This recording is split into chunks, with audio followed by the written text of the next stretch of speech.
O julgamento do TSE sobre a legalidade da eleição da chapa Dilma Temer na entrevista do dia com Maria Lídia Flandre. Entrevista o André Ramos Tavares, professor de Direito da Faculdade de Direito da USP e da PUC de São Paulo e ex-diretor da Escola Judiciária Eleitoral do TSE. Muito obrigada, professor. Eu que agradeço a oportunidade. Bom, professor, esse julgamento de hoje do TSE está sendo chamado de um julgamento histórico e, por isso mesmo, ele está sendo visto como uma aula de direito, aula de civismo. É isso mesmo, professor? Ou o que nós estamos assistindo é uma exibição que chama muita atenção do perfil de personalidade dos magistrados que estão lá, dos bastidores do tribunal, das alfinetadas e também, com isso, emergindo e parecendo claramente para as pessoas os critérios que levarão ao julgamento de absolvição ou condenação. Olha, Maria Lídia, eu diria que são os dois, né? Na verdade, é um julgamento histórico, sem dúvida alguma. Ele é histórico porque a gente tem ali o julgamento de um presidente da República em exercício, né? Veja que o Tribunal Superior Eleitoral ele é chamado, na verdade, para julgar campanhas. Mas como há sempre um delay, quer dizer, há uma prorrogação, né, digamos, do período de apuração, investigação, até se propor até se apresentarem todas as provas, então isso avança no exercício do mandato.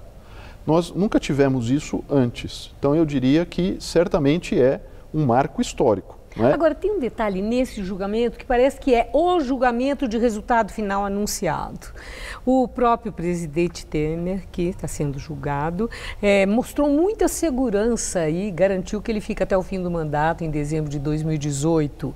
E, ao mesmo tempo, o presidente do tribunal pediu cautela para conter, moderar a sanha caçadora da Corte Eleitoral. E a previsão desse resultado que possivelmente seja aquilo que já está no senso comum, 4-3. Como é que isso causa estranheza? Como devemos entender isso? Não, mas, Maria Lídia, se a gente pegar o que estava acontecendo, as expectativas há uma semana atrás, ninguém tinha certeza sobre o que iria ocorrer. É que ao longo do processo a gente vai percebendo quais são as inclinações. Isso é natural durante um julgamento. Quer dizer, os ministros já ao se manifestarem durante o julgamento, eles acabam muitas vezes dando a entender um pouco sobre o que eles vão apresentar mais adiante como voto. Então isso é natural que aconteça. Eu realmente não acredito que nós pudéssemos estabelecer lá atrás qual seria o resultado final. Eu acho que isso foi sendo construído a partir de uma análise que foi sendo feita pela própria imprensa, pelas pessoas que continuaram, os operadores que estavam ali assistindo, enfim. Acho que isso tudo tem muito a ver com o processo. Quer dizer, foi em si. Sinalizado. Foi sendo sinalizado. Foi sinalizado. Exatamente. Bom, agora, Gilmar Mendes, além de pedir cautela, ele fez assim também uma advertência de que deveriam ser considerados o grau de estabilidade ou instabilidade na vida do país, conforme o resultado daquela decisão de cassar ou absolver o presidente da República, presidente da República. É parte do dever de uma corte eleitoral zelar pela estabilidade política? Sim, é parte, mas não é o único argumento que pode sustentar uma decisão. Eu, pessoalmente, acho que sim, durante a análise de um processo, o tribunal não pode simplesmente achar que ele vai proferir uma decisão e que o mundo pereça depois, que isso não importa. O que importa é que ele apresente uma decisão supostamente pura. Isso não existe, na verdade. Não é? Então, em parte, sim, os juízes e os tribunais têm uma perspectiva, têm uma visão consequencialista. Né?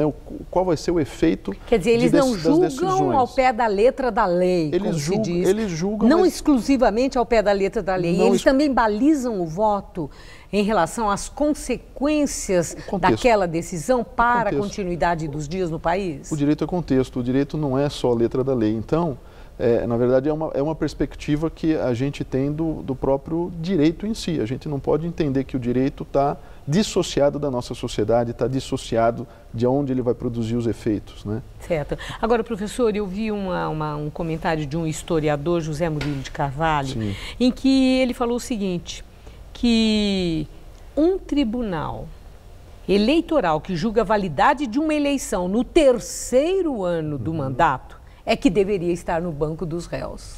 Justifica esse julgamento estar acontecendo agora, faltando 1 ano e meio para terminar o mandato? Então, veja, em tese esse julgamento deveria ocorrer em 1 ano, não é? Sim. Então, se nós fôssemos ser rigorosos e aplicar rigorosamente a técnica jurídica, ele talvez não pudesse ocorrer. Eu, pessoalmente, acho muito prejudicial ao país essa demora. Mas há o que justifique isso?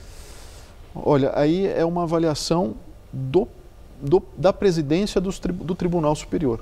É a presidência do tribunal que coloca ou não em pauta, que percebe ou não o momento. E isso também, nesse caso, dependeu da produção de provas, né? E essas provas foram reproduzidas no âmbito do tribunal pelo relator, que foi o ministro Herman Benjamin. Então, ele precisou também de um tempo para poder realizar todo esse conjunto de provas para que o tribunal avaliasse depois se essas provas tinham o peso, poderiam ser aceitas e se teriam o peso que se daria a elas. Certo, qual seja, há uma explicação. Eu agradeço muito seus esclarecimentos, professor. Uma boa noite, muito obrigado. Eu que agradeço.